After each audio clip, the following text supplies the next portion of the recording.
Guys यार कुछ ही दिनों के अंदर दशहरा आने वाला है, यानी कि उस दिन होती है असत्य पे सत्य की जीत। उस दिन अपन रावण जलाते हैं। रावण के बारे में आप भी जानते हैं, मैं भी जानते हैं, बचपन से सुना है, रामायण के अंदर पढ़ा है बहुत सारी चीजें। लेकिन क्या कभी आपने सोचा है कि जो दशानंद रावण है, जो लंकापति नरेश है, वो रहता कहाँ पे था? उसका जो महल है वो कहाँ पे है, या फिर वो किस जगह के ऊपर रहता है? तो आज की इस वीडियो के अंदर मैं आपको दिखाने वाला हूँ सीधा ही रावण का महल। वो यहाँ पे नहीं है भाई, वो है श्रीलंका के अंदर। मेरे दोस्त वहाँ पे वेट कर रहे हैं। आप फटाफट से इस वीडियो को लाइक कर दो, चैनल को श्रीलंका चैनल को सब्सक्राइब कर दो। हम जाते हैं सीधा ही श्रीलंका।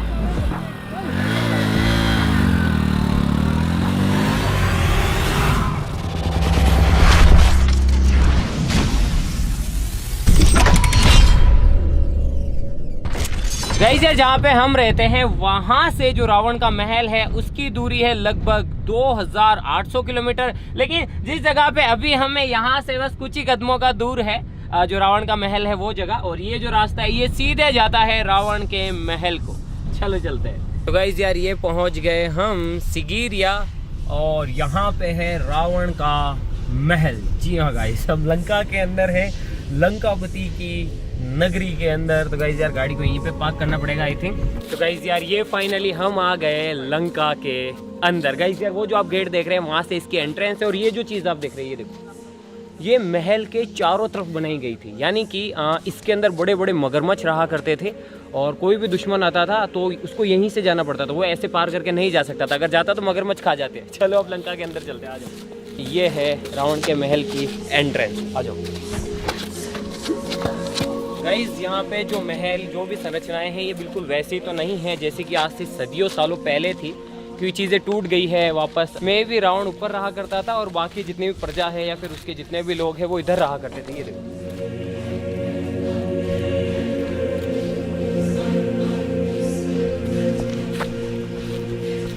भाई यार यहाँ पे आके ऐसा लग रहा है जैसे बहुत सदियों पहले आ गए। बड़ा एकदम रोमांचित और एक अलग सा फील आ रहा है। ये देखो अब यहाँ पे किसी टाइम पे मतलब कि जितनी भी प्रजा थी, जितने भी लोग रहा करते थे, उन सब के घर मकान वो सब हुआ करते थे। ये देखो बहुत पुराना है ये, और ईंटों से बनी हुई। ये देखो, और यहाँ पे ऐसा, और यहाँ पे सिर्फ एक ऐसा ये नहीं है, बल्कि वो जो महल है ना उधर दिख रहे हो, उसके चारों तरफ बस ऐसी ही संरचनाएं बनी हुई। ऐसे मतलब पूरा अच्छी तरीके से डिज़ाइन की हुई, और अच्छी तरीके से मतलब वो क्या था सोसाइटी, मतलब जो भी है समझदार, मतलब जो लोग रहते थे उनका। गाइज मे बी यह या तो वाटर कलेक्शन के लिए कोई पॉन्ड या फिर कोई ऐसी चीज़ बनाई गई थी वो है, और या फिर ये स्विमिंग पूल हो सकता है। Just kidding.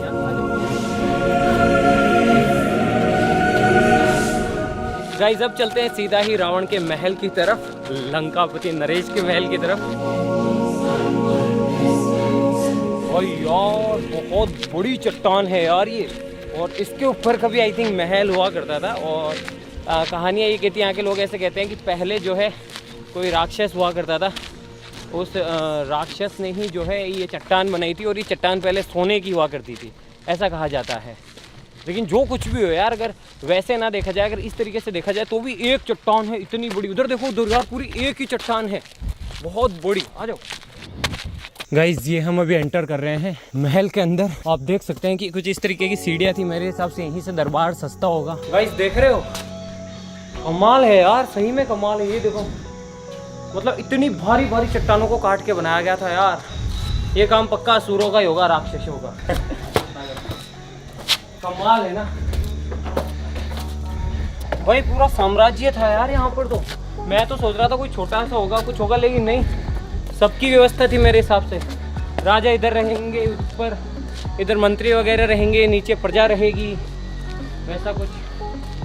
गाइस ये जो रॉक देख रहे हो ना, अब इसके ऊपर है महल, और इसकी जो ऊंचाई है वो है लगभग 600 फीट के आसपास में। एग्जैक्ट मुझे नहीं पता है, 600 फीट के आसपास में। और ये जितनी भी ऊपर चढ़ने की सीढ़ियाँ हैं, जितने भी रास्ते हैं, ये अभी बनाए जा रहे हैं या फिर बीते कुछ सालों के अंदर बनाए गए थे। जब ये बहुत टाइम पहले इसके ऊपर चढ़ने के लिए ना कोई सीढ़ियाँ थी, ना ही कोई ऐसा रास्ता था। तो अब आप सोचो कि लोग इसके ऊपर कैसे जाते होंगे। मैं भी पुष्पक विमान, जो कि रामायण में जिसका जिक्र मिलता है, पता पड़े बोले रावण से उड़ के आता था, और बाकी सारी प्रजा जो है नीचे रहा करती थी। I don't know.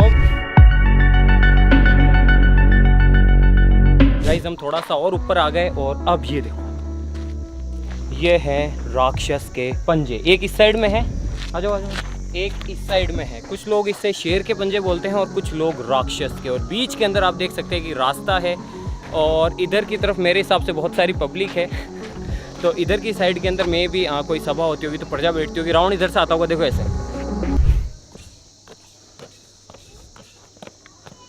सावधान कदरदान महाराजा रावण पधार रहे हैं, प्रजा सावधान। तो मैं भी यार इधर से एंट्री होती होगी और रावण जो है वो ऊपर रहता होगा, इधर से आता होगा। लेकिन सीढ़ियाँ नहीं थी उस टाइम पे। सबसे बड़ी बात ये सीढ़ियाँ ये सारी अभी बनी हैं, उस टाइम पे सीढ़ियाँ नहीं थी तो लोग कैसे जाते होंगे। पुष्पक विमान और भी कुछ हो सकता है आगे। चलो गाइस अब ऊपर चलते हैं। बाकी आप देख सकते हैं कि इसे जो है कुछ लोग इसे लायन स्टेयरकेस भी बोलते हैं। भाई ये इतना ऊपर है कि मेरे को ऊपर से नीचे देखने में डर लग रहा है, क्योंकि मुझे आपको पता है ऊंचाई से डर लगता है बस। ये देखो इतना ऊपर है यार। तेरे को डर लग रहा है क्या? डर तो नहीं, थकान हो रही है। थकान हो रही, डर तो नहीं लग रहा है। चल भाई आजा। सोच पुराने टाइम के लोग ऊपर कैसे जाते होंगे पुष्पक विमान से। गाइस ये फाइनली हम आ गए महल, या फिर जहाँ पे महल हुआ करता था उस जगह पे। देखकर ऐसा लगता है कि यहाँ पे मिलियंस के अंदर ईंटें, करोड़ों ईंटें ऊपर है। या तो इन ईंटों को यहीं पे बनाया गया होगा, लेकिन यह बनाया कैसे होगा, या फिर ऊपर लाया होगा, लेकिन ऊपर कैसे लाएंगे। अगर यहीं पे बनाया है तो ऊपर वो जो मजदूर रहते थे वो क्या खाते होंगे, कैसे खाने का व्यवस्था करते होंगे। और ये तो मेरे हिसाब से इनकम्प्लीट है, या तो टूट गया है या फिर ऐसा ही था। जैसा भी हो, मैं रामायण से रिलेटेड ज़्यादा बातें तो नहीं करूँगा, क्योंकि यार किसी भी चीज़ के प्रूफ नहीं है, किसी भी चीज़ को मैं साबित नहीं कर सकता। इसीलिए मैं नहीं चाहता कि कोई चीज़ गलत मैं बोल दूं। बाकी जो अपने पुराने ग्रंथ है गाइस, उसके अंदर जितनी दूरी लिखी गई है ना 100 योजन, एग्जैक्टली वैसे नापा जाए तो जो रामेश्वरम है वहाँ से यहाँ तक की दूरी भी लगभग मिलती जुलती ही है। ऐसा भी हो सकता है यार, मान लो कि काफ़ी टाइम पहले ये सब राजपाट रहा हो, उसके बाद में ख़त्म हो गया हो। और साथ ही साथ एक और बात कही जाती है कि ये जो चीज़, ये जो जगह, इसकी खोज भी है ना, काफ़ी लोगों को सदियों तक काफ़ी लोगों को इसके बारे में नहीं पता था कि ऊपर ऐसा कोई महल है या फिर ऐसा कुछ है, क्योंकि सीढ़ियाँ नहीं थी ऊपर आने के लिए। फिर शायद किसी अंग्रेज ने या फिर कोई ऐसे बाहर के आदमी ने बताया कि यहाँ पर ऊपर ऐसी संरचना है, उसके बाद में इसकी खोज की गई और ऊपर जो है ये सीढ़ियाँ वगैरह बनाई गई। तो मे भी हो सकता है कि उसके बाद में खोज हुई, इसलिए इसका नाम लोयन केव रखा है, या फिर लायंस प्ले, मतलब उससे रिलेट किया गया हो। मेरे हिसाब से यहाँ के लोग रामायण से इतने ज़्यादा उस तरीके से नहीं रहा होगा कि वो इसका नाम जो है रामायण से लिंक करे, या फिर रावण की गुफा बोले, या फिर रावण की केव बोले। बाकी मैं तो कह सकता हूँ यार कि क्योंकि पूरी श्रीलंका के अंदर इससे खतरनाक जगह नहीं है, तो यही रहा होगा। ऊपर का जो महल है वो तो आई थिंक वो सोने की लंका थी, तो वो तो आई थिंक जल गई थी या फिर उसे नष्ट कर दिया गया था अपने द्वारा। आ जाओ। आई थिंक ये जो स्ट्रक्चर है इसके ऊपर सोने की लंका रही होगी, अब सोने की नहीं बची है, सिर्फ नीचे की नींवें और नीचे का स्ट्रक्चर बचा है। गाइस मैं भी यहाँ पे रावण रहता था, इधर कई विभीषण, कुंभकर्ण और उनके जो और भी भाई थे वो रहते होंगे, क्योंकि ये सबसे बड़ा कमरा है।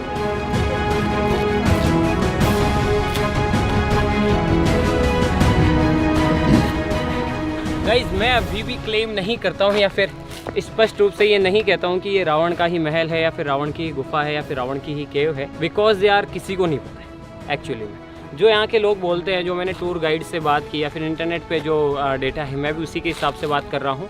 और जितनी मेरी समझ है या फिर जितना मैं सोच सकता हूँ, मैं उस हिसाब से ही आपको बता रहा हूँ। बाकी यार हो सकता है यार काफ़ी ज़्यादा सिमिलरिटीज़ है। अब आप खुद देखो ना यार, यहाँ पे किसी राजा का महल तो रहा होगा और सामने देखो प्रजा रहती होगी। देखो सामने पूरा कितना सुव्यवस्थित तरीके से डिज़ाइन किया गया है सिटी को, ये देखो। खैर जो भी होगा इस, अगर ये रावण की ही लंका है, हो ना हो, लेकिन मैं अंदर से बहुत गदगद हूँ। यानी कि बचपन से यार जिन कहानियों के बारे में सुना है, जिस जगह के बारे में सुना है, आज फाइनली मैं उस जगह पे हूँ और देख पा रहा हूँ, आपको भी दिखा पा रहा हूँ। इससे कमाल की बात क्या हो सकती है। और सबसे कमाल की बात यह है कि अगर उस टाइम में कोई अलौकिक शक्ति नहीं थी या फिर उस टाइम में इतनी टेक्नोलॉजी विकसित नहीं थी, तो फिर ये ऊपर इतना बना कैसे ये सब कुछ। और गाइस बस लास्ट में जाते जाते इतना ही कहूँगा यार कि चाहे जो भी हो, भले ये रावण की लंका हो या फिर नहीं हो, चाहे जो भी हो, लेकिन एक बात तो है यार, उस टाइम में जो टेक्नोलॉजी थी, उस टाइम के जो लोग रहा करते थे, वो बहुत दिमाग वाले थे यार। और उनके पास शायद ऐसी कोई टेक्नोलॉजी थी जो कि आज के समय में या तो विलुप्त हो गई है या फिर आज के लोगों को नहीं पता है। क्योंकि यहाँ पे हज़ारों ईंटों को ऊपर पहुँचाया गया है, महल बनाया गया है, ऊपर आने के लिए सीढ़ियाँ नहीं हैं, न जाने किस तरीके से ऊपर चीज़ें लाई गई थी। और ऊपर पानी की व्यवस्था, हर चीज़ की व्यवस्था, खाने पीने के लिए लोग कैसे रहा करते होंगे, ये अपने आप में सोचने वाली बात है। और अगर हम गहराई में जाएँ, पुरातत्विक विभाग के जो लोग हैं जो यहाँ पे खोज करते थे, मे भी उनके पास भी एग्जैक्ट रीज़न नहीं है कि ये क्या था या फिर क्या नहीं था, लेकिन अपने पास एक साक्ष्य तो है कि मे भी ये रावण की लंका रही होगी, यहाँ पे राजाओं ने राज किया होगा, यहाँ पे हमले हुए होंगे, विध्वंस हो गए होंगे चीज़ें। और मैं भी रामायण के हिसाब से आई थिंक, अगर मैं गलत भी हो सकता हूँ, मैं भी जब युद्ध वगैरह समाप्त हो गए थे तो विभीषण को I think Lanka hand over कर दी गई थी, लेकिन उसके बाद शायद वो भी वनवास चले गए थे या फिर ऐसा कुछ रहा था। खैर जो भी हो, ये थी रावण की लंका। मैंने सोचा यार दशहरा आ रहा है तो आप लोगों को बिल्कुल कुछ नया ही दिखाया जाए, तो मैं आ गया सीधा अपनी टीम के साथ में लंका के अंदर, और बस रावण की लंका हमने भी देख ली, आपको भी दिखा दी। अब मिलते हैं नेक्स्ट वीडियो के अंदर किसी नए टॉपिक के साथ में, तब तक के लिए जय हिंद जय भारत। बाकी लास्ट में जाता था एक बात और कहूँगा यार कि चाहे जो भी हो, अब सोचो ना यार, रावण के पास सोने की लंका थी, इतना बड़ा राजपाट था, इतने कुशल कारीगर थे, इतनी समृद्धि थी, लेकिन वो सब चली गई सिर्फ और सिर्फ अहंकार की वजह से, एक छोटी सी गलती की वजह से, अपने हट की वजह से उसने ये सब खो दिया, यहाँ तक कि अपनी जान भी गंवा दी। इसीलिए भाई अहंकार तो नहीं करना चाहिए किसी को भी, चाहे उसके पास कुछ भी आ जाए, अहंकार घमंड नहीं करना चाहिए, हमेशा ज़मीन से जुड़े रहना चाहिए। तो आज के लिए बस इतना, हमसे मिलते हैं इसकी नेक्स्ट वीडियो के अंदर किसी नए टॉपिक के साथ में। बाकी यहाँ पे बोलना बनता है जय श्री राम, जय हिंद, जय भारत, जय बालाजी महाराज, जय खाटू श्याम, जय माता की, हर हर महादेव, जय हिंद, जय भारत, लव यू टाइटेनियम।